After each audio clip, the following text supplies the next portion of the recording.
ఈ రాష్ట్రం మొత్తాన్ని దోపిడీ చేసి, దోపిడీయే లక్ష్యంగా ఒక దొంగల ముఠా, ఈ రాష్ట్రం మీద ఒక దొంగల ముఠా పడి ఏ రకంగా అయితే ఇంతకుముందు మనం సినిమాల్లో చూసాము, దొంగల ముఠా గ్రామాల మీద పడి ఏ రకంగా దోచుకుంటుందో ఆ రకంగా అధికారంలోకి వచ్చిన కాడి నుంచి ముఖ్యమంత్రి వాళ్ళ ముఠా ఈ రాష్ట్రాన్ని దోచేసి ప్రజల్ని భయభ్రాంతులను చేసి పోలీసుల్ని తన సొంత సైన్యంలాగా వాడుకొని ఈ రాష్ట్రంలో ప్రశ్నించినటువంటి ప్రతిపక్ష నాయకులను మొత్తాన్ని కూడా జైళ్ళల్లో పెట్టి హింసించి ఆఖరికి సీనియర్ నాయకులను, రాజకీయ నాయకులను కూడా జైళ్ళల్లో కొట్టించినటువంటి పరిస్థితి.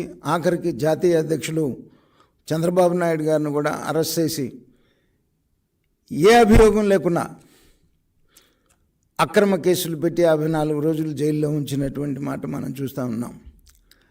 నేను సంవత్సరం క్రితం చెప్పాను, వైసీపీ శాసనసభ్యులందరికీ కూడా మీరు కనుక జగన్మోహన్ రెడ్డిని మార్చుకోకపోతే రేపు ఎన్నికల్లో తాను చేసిన తప్పులన్నీ కూడా మీ మీద వేసి తప్పుకొని మిమ్మల్ని బలి చేసేటువంటి పరిస్థితి వస్తుంది. అందుకని మీరు యాజ్ ఎర్లీ యాజ్ పాసిబుల్ ముఖ్యమంత్రిని మార్చుకోండి అనేటువంటి మాట సంవత్సరం క్రితం చెప్పాను నేను. ఇవాళ ఎమ్మెల్యేలు పనికిరారు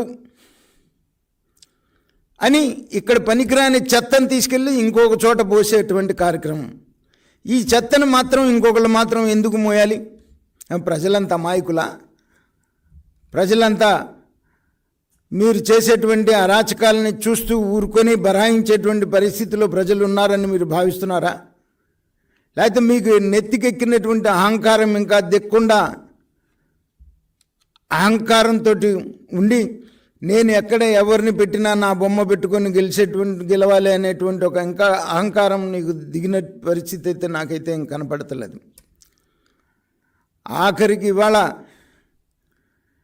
ఏదైతే 2019లో నువ్వు ముఖ్యమంత్రి 151 శాసనసభ్యులు తల్లితో, చెల్లితో, బాబాయ్తో బయలుదేరావో, ప్రయాణం చేశావో, 24 ఎన్నికలకు వచ్చే నాటికి నీకు నీ తల్లి మిగిలిన, చెల్లి మిగిలిన, ఆఖరికి నీ శాసనసభ్యులు కూడా ఎవరు మిగిలిన పరిస్థితి కనపడతలేదు. లాస్ట్కి నీ పార్టీ తరపున పోటీ చేయడానికి సిద్ధపడి ముందుకు వచ్చేటువంటి వాళ్ళు లేకుండా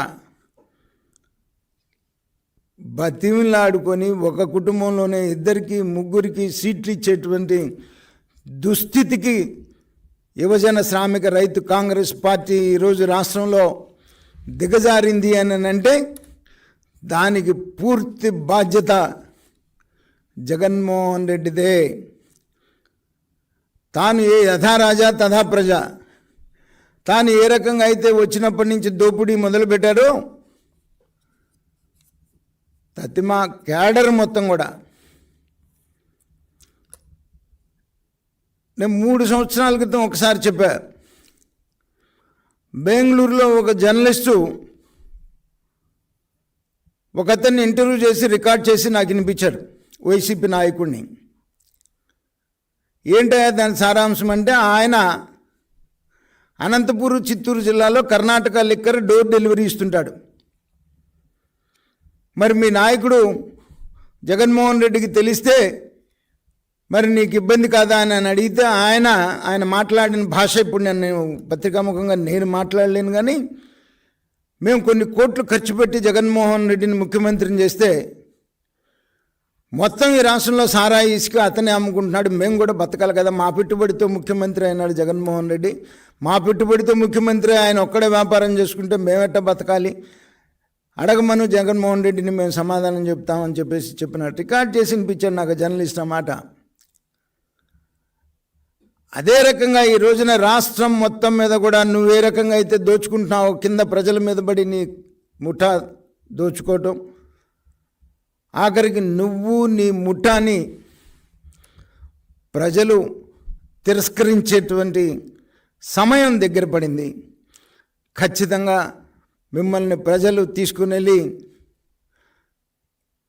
కృష్ణా నదిలో కలుపుతారు. రేపు వచ్చేటువంటి ఎన్నికల్లో ప్రజలు తెలుగుదేశం జనసేన కూటమిని ఎప్పుడు ఎన్నికలు జరిగినా ఎన్నుకోవటానికి సిద్ధంగా ఉన్నారు. నీకు ఇక ముందు ఎన్నికల నాటికి పోటీ చేయలేక నువ్వు పోటీ పెట్టిన అభ్యర్థులే పారిపోయేటువంటి పరిస్థితి వస్తుంది. గుర్తుపెట్టుకో జగన్మోహన్ రెడ్డి అని చెప్పేసి నేను హెచ్చరిస్తున్నాను.